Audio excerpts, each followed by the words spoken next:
This is a video I'm shooting for a friend. He was real apprehensive about the oil separation in natural peanut butter. And this sort of shows the pooling of the oil on top of the peanut butter jar. So typically what I do is I get a type of peanut butter that has nothing but peanuts in it.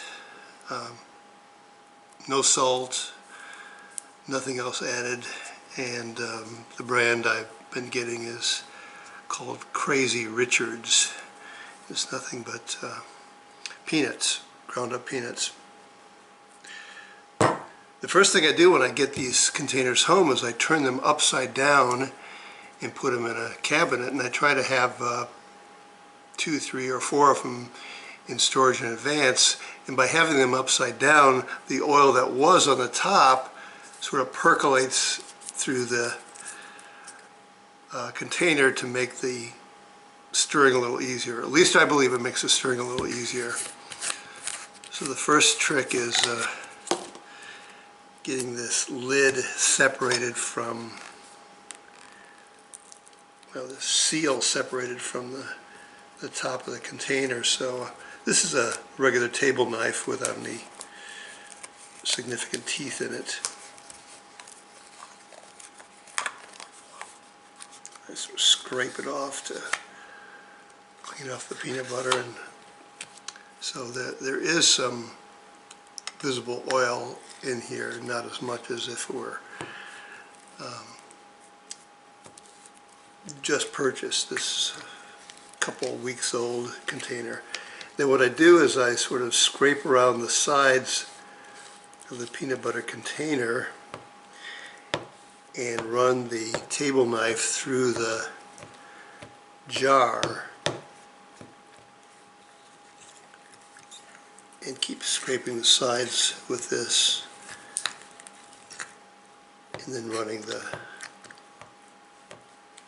knife through the peanut butter.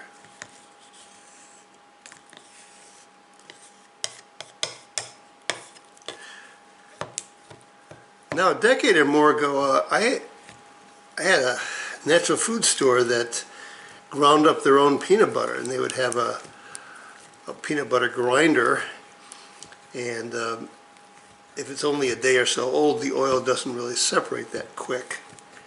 So I would buy it, bring it home, stick it in the refrigerator.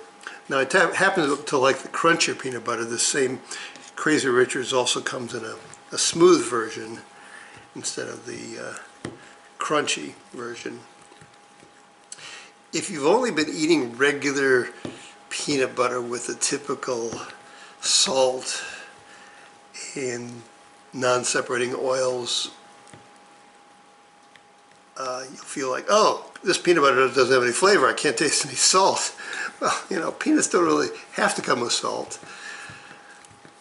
So anyway, I saw a directional thing once from this company that what they suggested was taking an electric mixer and only keeping one of the mixers in place and then sticking it in the container, and that'll swirl it around and mix up the container faster. I never tried that. I thought, you know, it's going to be flinging around the stuff, or the peanut butter gets stuck inside the mixer and be a lot of waste. But I've always done it with a table knife like this. And this is probably about done, because it seems pretty even during this mixing process. Then once mixed, I put it straight in the refrigerator. It takes overnight or 24 hours or so for it to chill throughout the whole container of peanut butter, and then the oil won't separate once it's back in there, once it's in the refrigerator and already mixed. So that's the basic method of mixing natural peanut butter with oil separation. You just have to mix it back in, and then it's ready to be used directly, and each time you use it, you put it back in the refrigerator because you don't want the oils to separate.